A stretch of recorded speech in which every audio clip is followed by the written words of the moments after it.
Just a reminder to everyone out there that this book does have some language in it that we are choosing to omit because we do not feel that it is appropriate to YouTube, though it relates to certain narrative elements within the book. We still feel that the author is being respectful, so we are going to continue reading the book, but wanted to let you know in case you decided to pick it up in print.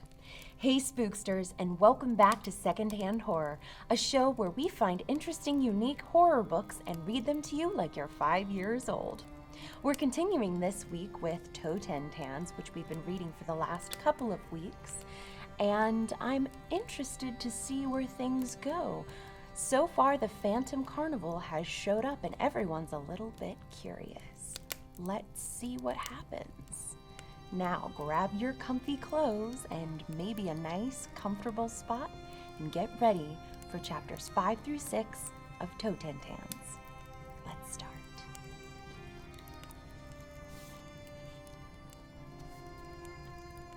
Chapter 5.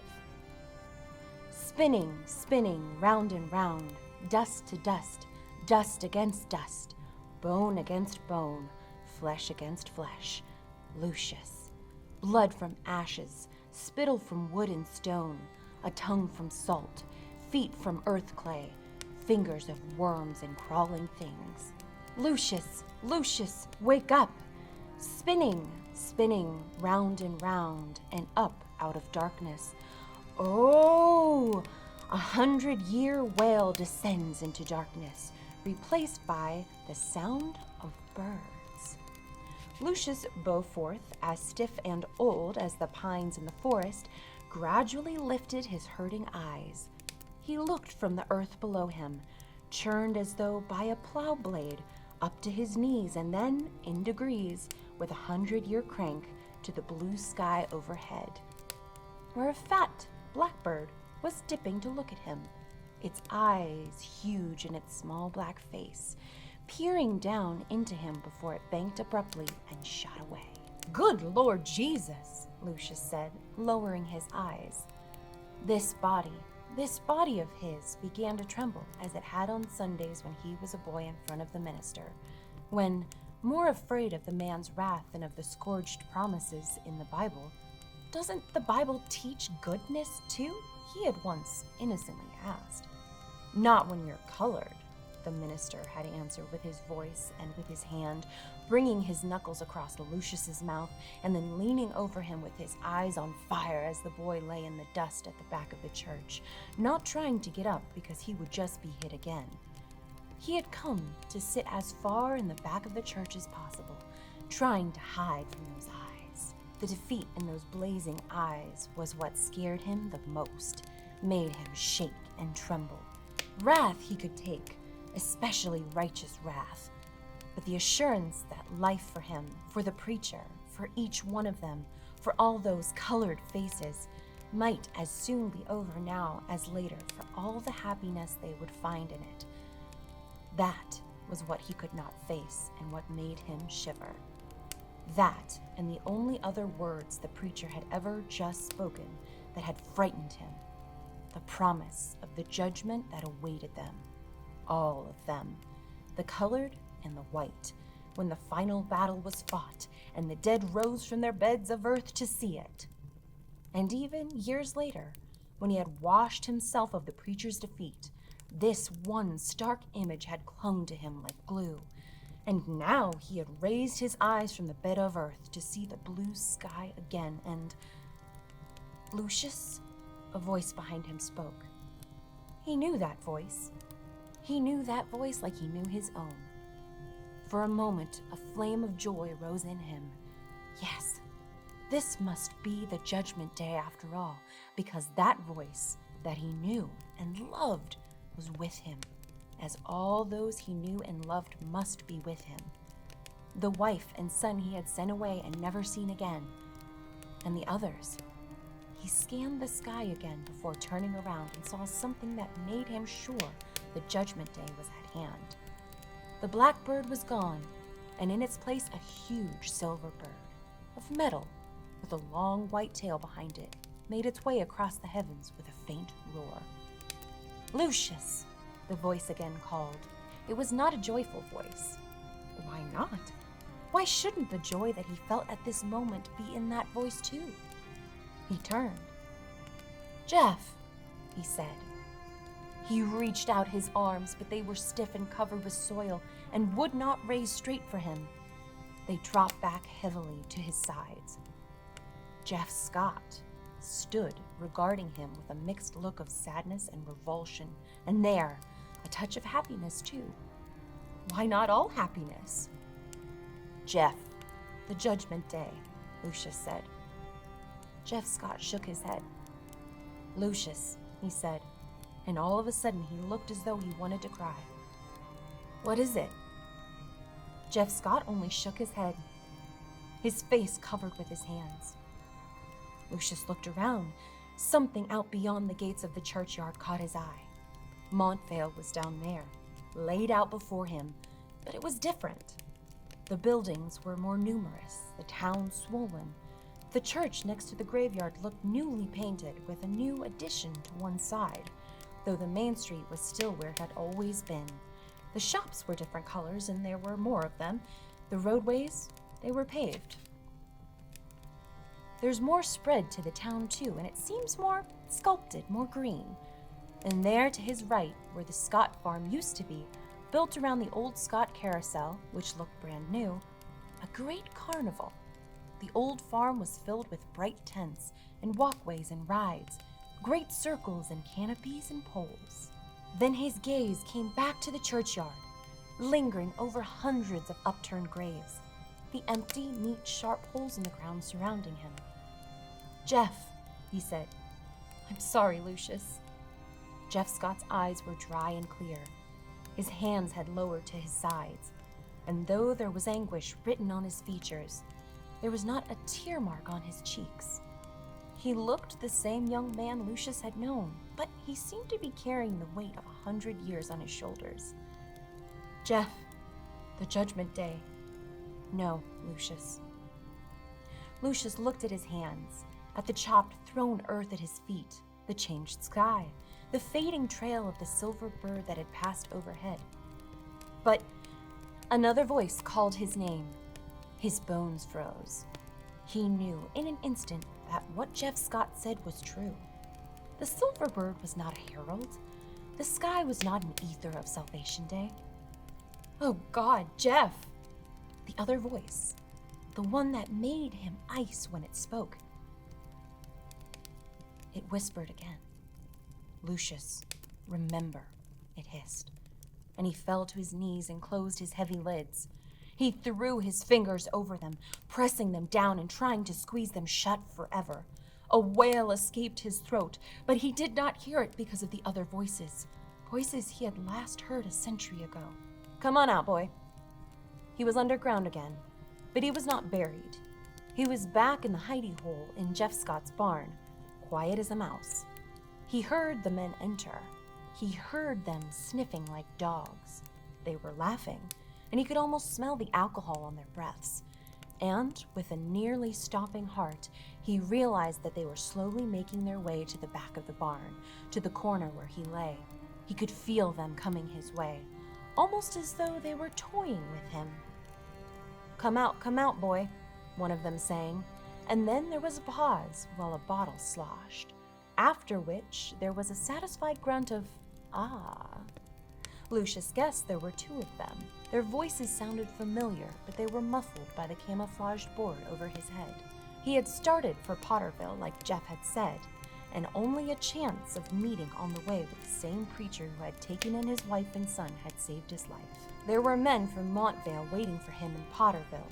The sheriff had informed them that he was wanted for the death of Jacob Scott, Jeff's father, and if he showed up there, they would certainly hang him, or at least return him to Montvale for hanging. The preacher had told him to go back to the farm and hide until the next day, when he would come to sneak Lucius to safety. "The preacher gave me away," he thought in horror. "Hey," one of those voices shouted, "we gonna get you." The other one laughed, and then they both took a drink. Then, horribly and slowly, the trap door above Lucius was raised. A shotgun barrel came down close to him before the door was raised all the way, and two faces looked down on him. "Well, damn, if I wasn't right," one of them said. The other just smiled. They were the Major boys, John and Henry, who had been friends of Tom Scott's when Tom was a boy. They had played at the farm more than once. Lucius remembered that their father had paid $300 each to keep them out of the army in the war. "Why are you boys doing this?" Lucius asked, half raising himself out of the hole and trying to keep his voice as steady as possible. "Back down," John Major ordered, pushing him with the snout of the shotgun. He took aim playfully along its barrel, the twin holes lined up with Lucius's eyes. "Bang," he said. "I've got no quarrel with you," Lucius told him. "They hanged old Jeff this morning," Henry Major said. He was wiping his sleeve across his mouth, and he took another swill from the bottle before handing it to his brother. He smiled down at Lucius. "Good thing I remembered his hidey hole we used to play in. Thought of it while I saw old Jeff kicking at the breeze." "Oh, God," Lucius moaned. But even while he was saying it and feeling so bad for Jeff Scott, he also felt bad for thinking of how that preacher had turned him in. "Well, Henry," John Major said, "think we ought to shoot him here or take him to town to swing like Jeff Scott? Reward's the same either way." Henry stretched, putting a hand out for the bottle that his brother didn't seem inclined to give back. "How about let's shoot him here?" "Now, boys," Lucius began, but suddenly the end of the shotgun, which had dimpled a bit as John Major drank, spurted white flame out of one barrel, and he was pushed back against the bottom of the hole until the world went away. He felt the moist movement of things in the earth around him. He looked up to see other faces with averted eyes, figures shoveling dirt over his unmovable body. He tried to cry out but could not. He knew he was not dead, although his chest was on fire and he felt dead below his middle. He felt the thud of clods of earth as they hit his body, his powerless legs, his face. A sprinkling of dirt fell across his eyes and trickled away, giving him a last glimpse of light. It was cloudy and gray above. Fast clouds with white-gray bottoms scuttled under a darker sky above. It will rain soon. And suddenly, it was raining, and the men over him were cursing and hurrying their work. Dirt filled in around his neck, sending a curious dull pain through him, and then the pain was in his ears, muffling the packed sound of dirt still falling. "Couldn't they at least have sprung for a coffin for this poor bastard?" he heard a faraway voice say, and then the rest of the words disappeared as earth fell over him and drowned out the noises of the men above. He tried again to call out, to raise his arms, but could not. The earth became heavier, weighing him down. A deep slumber was pulling him into its bosom, and then there was another voice in his ear that said, "Sleep." Someone very close to him was speaking those words, right in his ear, but he could not turn his head to see who it was. "Sleep with me," the voice said, and then the face. He could still feel the face so bright and cold, feel the breath on his neck, and then, like a winter ice on his lips, moved closer, and the voice said in a gentle, cold whisper, "Kiss me." It sounded so soothing, so right, but he also felt behind the soothing tone bright anticipation and lust. There were lips touching his lips in the darkness. With the last surge of panicked life, he opened his dirt-filled mouth and screamed. He felt one of his hands, his right hand, shoot up above him, and then there was a hole in the dirt, and the gray sky, looking bright blue beside the dark of the earth, was above him, and those two men were staring down at him, their faces frozen. One of them shouted, "Jesus, he's alive!" And he felt hands upon his arm, pulling him up, but he knew that his shout had been his last breath. And though they were pulling him up, he was sinking back underground, the fire in his chest blazing and then dying, and those lips were there, crooning to him, sucking the silent screams from him. "Lucius," that other voice hissed again, dragging his name out in long, affected syllables, and then laughing. Jeff Scott was staring past him, but Lucius would not turn around to meet the voice. He knew its owner. "I'm sorry," Jeff Scott repeated in a small voice, and then that other voice called his name again and stepped around into view next to Jeff Scott. It wore black, stiff clothes, but Lucius knew its form, would know it anywhere. "I thought you might like to help your old friend," it said, its face smiling a sharp red line. "Isn't that right, Mr. Scott?" Jeff Scott had his eyes to the ground. Lucius turned to the left and right, surveying the empty, upturned holes that surrounded him, row on row to the back fence of the churchyard, and then he looked to heaven once more. There was no bird there for him now, neither black nor silver. The sky was an empty slate blue. He cried out and fell to the plowed earth before him, and crying, he tried to dig his way back into the ground. Whew, that was quite a chapter.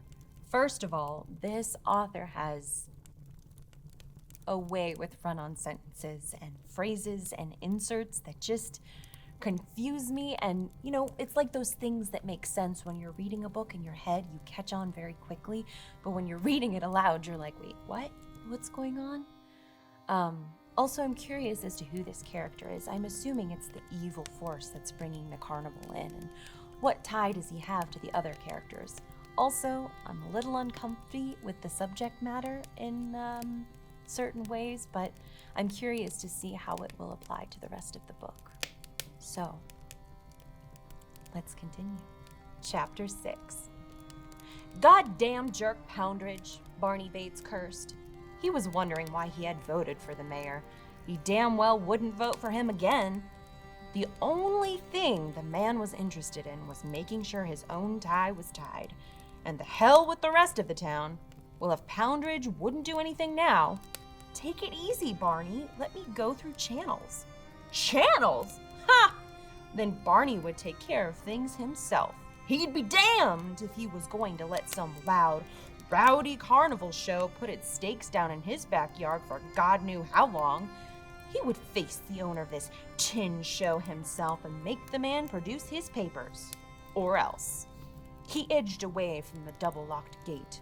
Good, strong iron fence, too, and moved a little way down from it. The wrought iron here was just as high, but wasn't topped with curled-in spikes. How in the hell did they get all this up in one night? But no matter. Going into a low crouch, he jumped with an oof and then grabbed the top bar of the fence, pulling himself up. Jesus, but it was quiet in there. He hesitated for a few moments, half over the top, feeling for the first time the eeriness of the place. The phrase, "Disneyland for the dead," floated through his mind, and he wanted to laugh. And at the same time, he wanted to climb down on the town side of the wrought iron fence and think about it some more. But then he seemed to tilt the other way, and before he knew it, he was down again. Oof! And on the other side. Jesus, even the grass was fresh cut. It looked greener than the summer bleach stuff around his place. A sod lawn and everything, and all in one night. He began to walk, and he became aware of how loud his boots were. Too loud. The grass gave way to macadam, as smooth and black as a new parking lot, with a hint of real gravel showing here and there. He found himself among a maze of small, newly painted buildings, shut tight, green tarp across their fronts.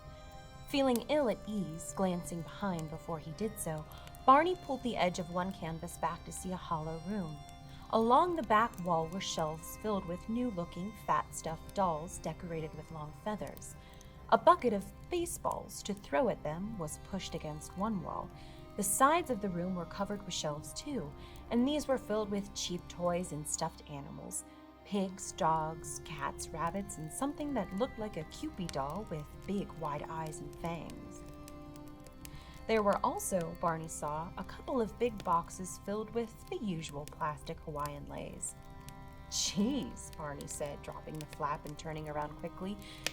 He could have sworn that someone was standing right behind him. It was almost like he had felt a touch on his shoulder, a cold breath on his neck. But No one was there in the preternaturally quiet rows of game huts, all tarped, stretched nearly as far as he could see until it was abruptly cut off by a low chain-link fence surrounding a gaudily painted ride consisting of large cups attached to a central hub. "Fucking poundage," he muttered, his hand brushed involuntarily at the .32 caliber handgun stuck in his belt under his sweatshirt. Getting a sudden inspiration, he abandoned the line of games and made his way back to the Midway. To his thinking, the Midway might lead to the main office. Why wander around this spookland if he could get his business over with and then get out? But wander he did. Instead of leading him anywhere direct, the path he chose drew him through most of the amusement park. He passed numerous shuttered antique-looking custard stands and cotton candy setups, all in spanking new paint jobs. There wasn't a spot of rust or use marks on anything, not even the old-time hot dog carts that stood sentinel on every corner. He passed another long street of booths, bigger than the others. When he peeked behind one tarpaulin, he found a shooting gallery with red and white wheels with bullseyes painted on them, along with a double row of conveyor-belted ducks and bears. Overhead, there was a complicated gizmo that seemed to bring into life a couple of large dirigibles. Painted on each was a face with its tongue sticking out. Again, he had that feeling that someone was just about to touch him, and he felt a drop in the temperature. There was nobody there, but when he turned back to his inspection of the shooting gallery, the feeling immediately returned.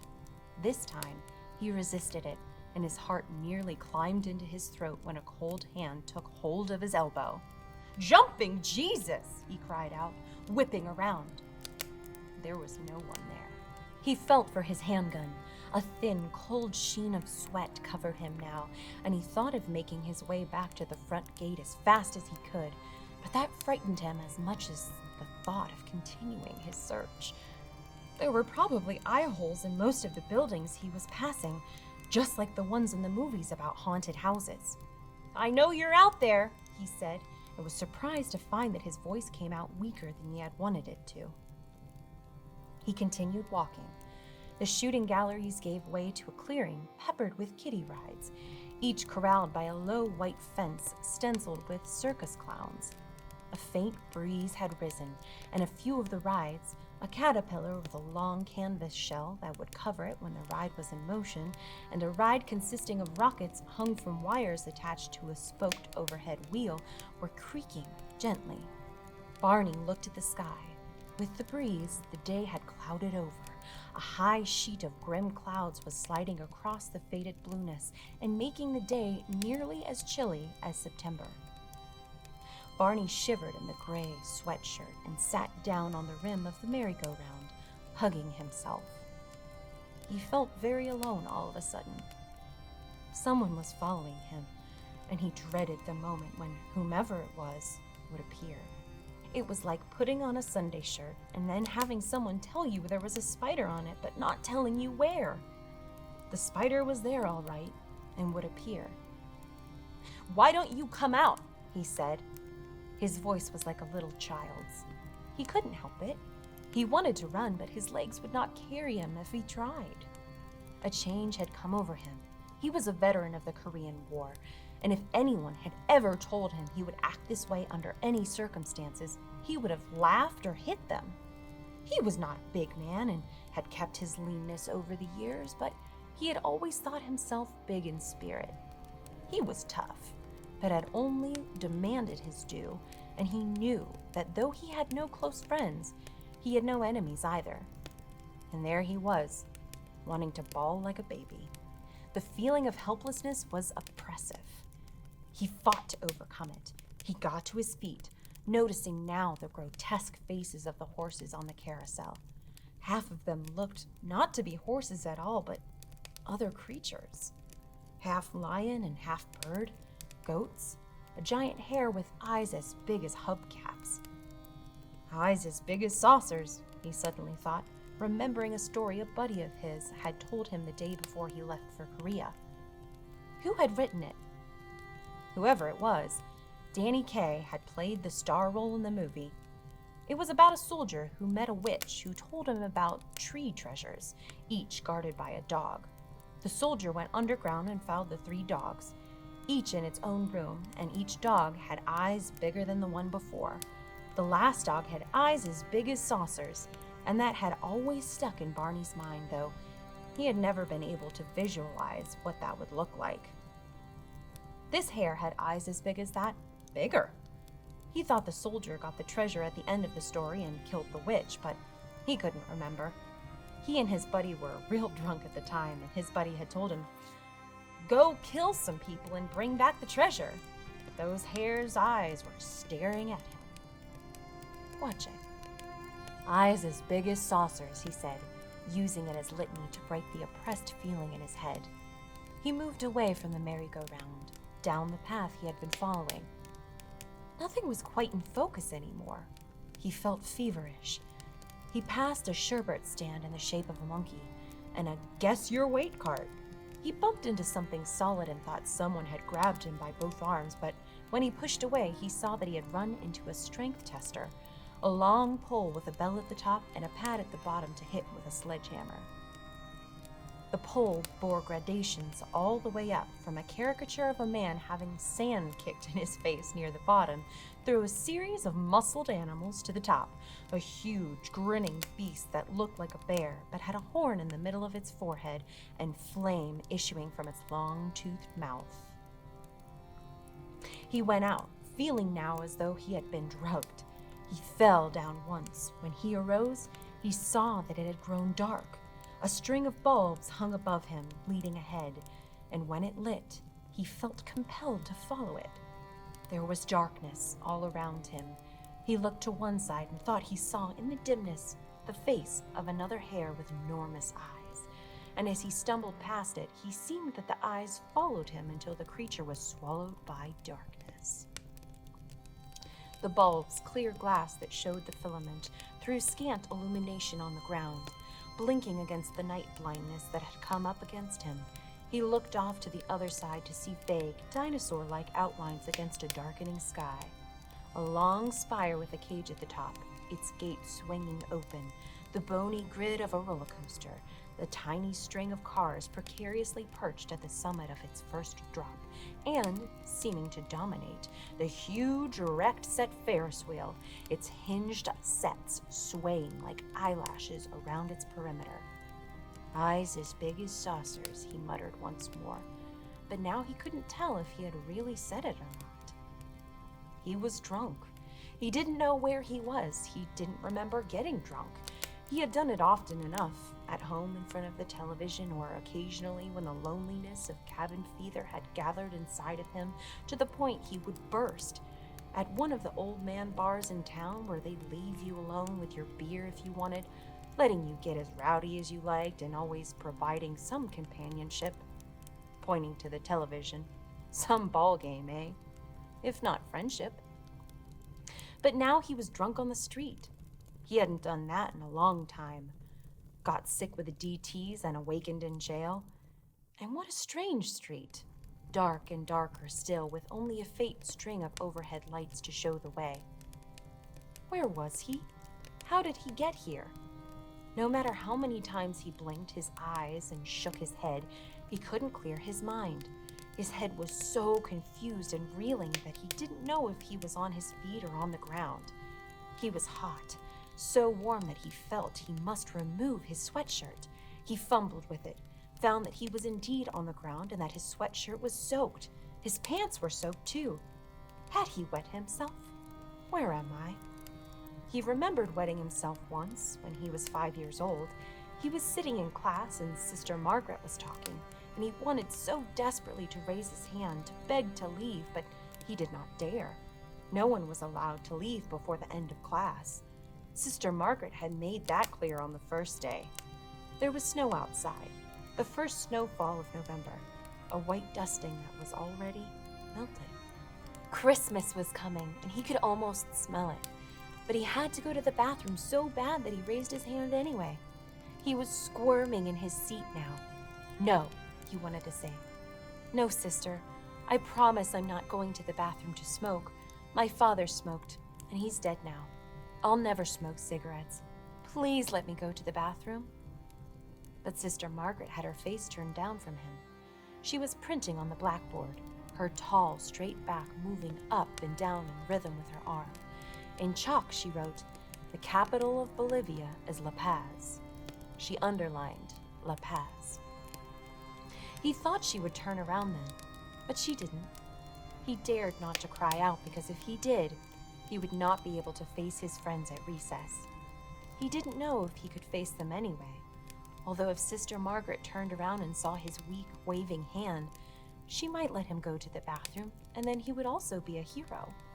He would go to the bathroom and his friends would think he had gone for a smoke, and he wouldn't say he hadn't.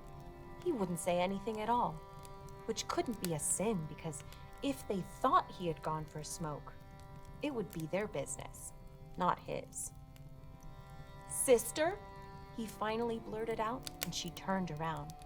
She was in the middle of writing, "The capital of Brazil is," and by the look on her face, he knew she would not let him go to the bathroom. And then it was too late. When she turned around and glared at him, his bladder emptied. And as he sat there with the half-finished sentence of, "Please, May," he felt a warm flush around his crotch and a spreading wet warmth down the inside of his thighs. He wanted to cry, wanted to pull his hand back down and sit till the end of class, till they were all gone. Sister Margaret and his friends and all the girls to his right and left, and then he would clean up his mess and make his way to the bathroom. But it was too late for that. Sister Margaret saw the look on his face. Then she saw the darkness on his navy blue pants and the small, wet pool by his shoe.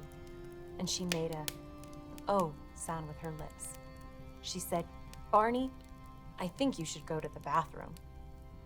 And there he was. He had done the same thing. He was on the ground in the dark, and he wanted to say, "Please, sister, may I go to the bathroom?" But he knew that whoever might be near him would not say, "Barney, I think you should go to the bathroom," and then call the janitor to help clean up his mess. He struggled to his feet. His sweatshirt was off, and his pants, and he felt the cold of a chilled wind around him. The bulbs above, clacking against their braided wires, were gone. There was darkness around him, and he shivered. He stumbled ahead. A light, dim and sickly yellow, came into focus. He made his way toward it. Something crossed the light for a moment, moving over it like a cloud, and then he saw it clearly again. The cloud moved across it once more, and he realized it was smoke. "Barney Bates," a voice said. It sounded like Sister Margaret's voice, but it couldn't be. Like hers, it was smooth and sure, but brooked no opposition. It could help or hurt him. He almost said, "Yes, sister?" and then realized he had already said it as a voice broke into a low, even laugh. "You want to speak with me?" the voice said. Barney was on the ground again. "How did I get here?" He pushed his body up into a half-standing position and tried to see who the voice belonged to. But he saw only that weak amber light behind a grill and that momentary passing of smoke. "Yes," he said. "Well," again that laugh, hidden in an in-sucked breath that Barney realized was a pull on a cigarette. Cigarettes killed my father. He was shivering badly now. He realized that he was only in his underwear and socks. "My house," he managed to get out. "You," and then suddenly he wet himself again, feeling warmth run down his leg to his sock, and he found that he was bent over. "I'm sorry." "Don't worry about it," the voice said. Barney saw something, a thin shape, pass in front of the light, and then the light was gone, and he was crouched on a set of steps leading downward. He slipped and regained his footing.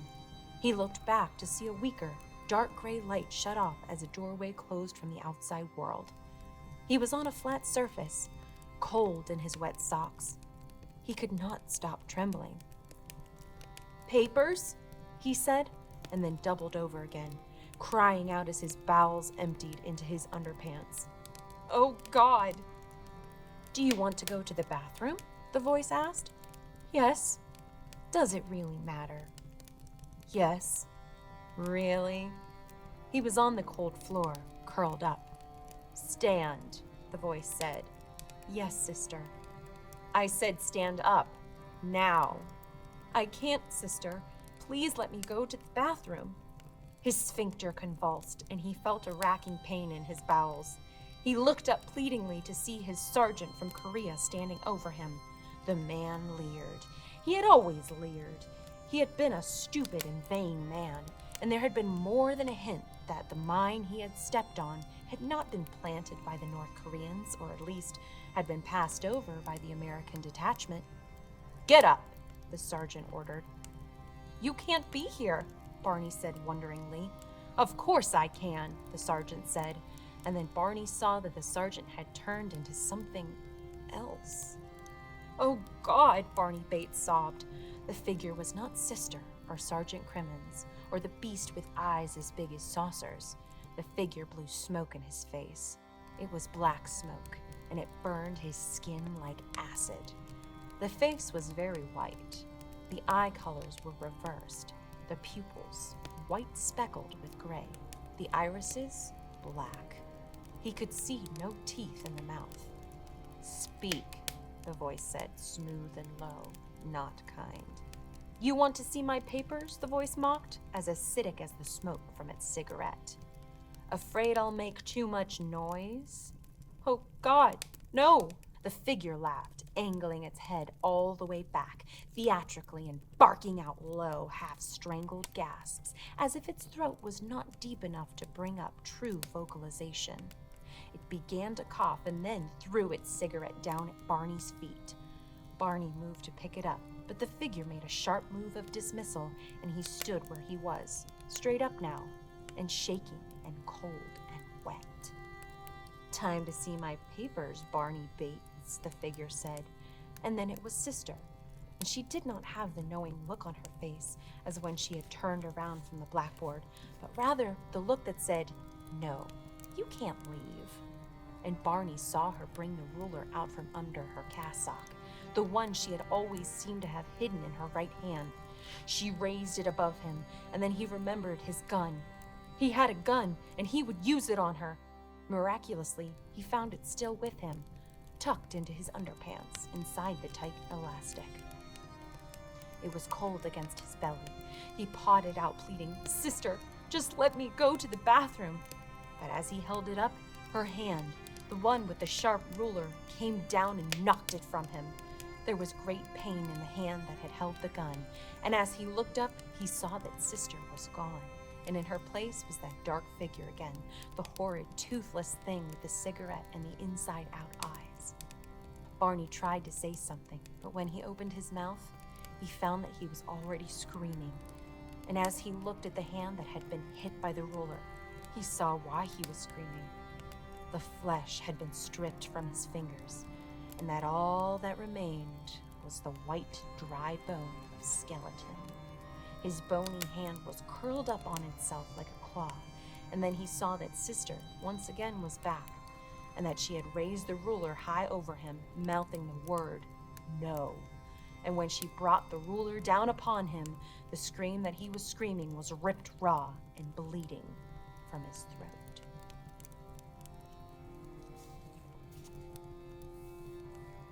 That was chapter 6, or as I would affectionately call it, a chapter dedicated to a character soiling himself the whole way. It's the soiling chapter.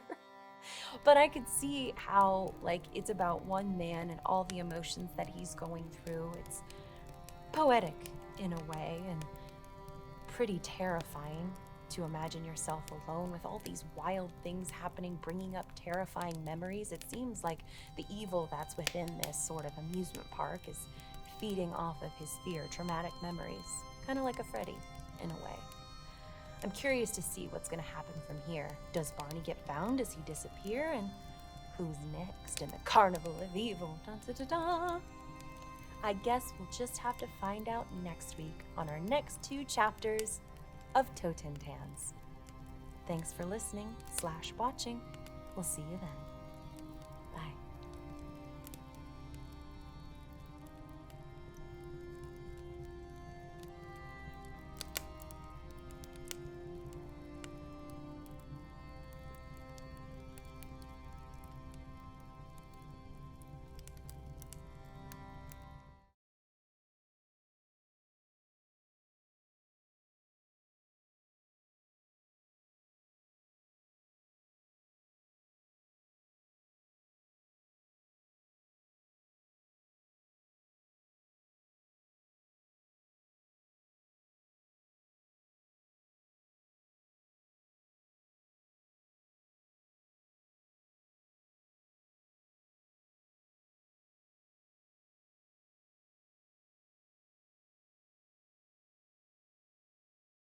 and then suddenly he wet himself again, feeling warmth run down his legs to his sock, and he found that he was bent over.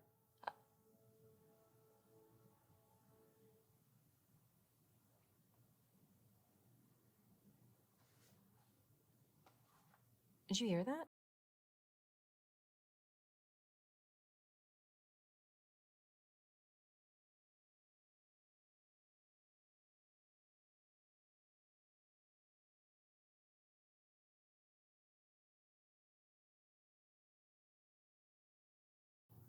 The carnival appears overnight on the old Scott property.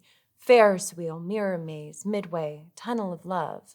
Cold, monstrous eyes glare down as the Calliope's bright music beckons through the carnival's wrought iron gates. Once inside, there is no escape from terror, from the dance of death. A single warrior stands against Ash, the master showman.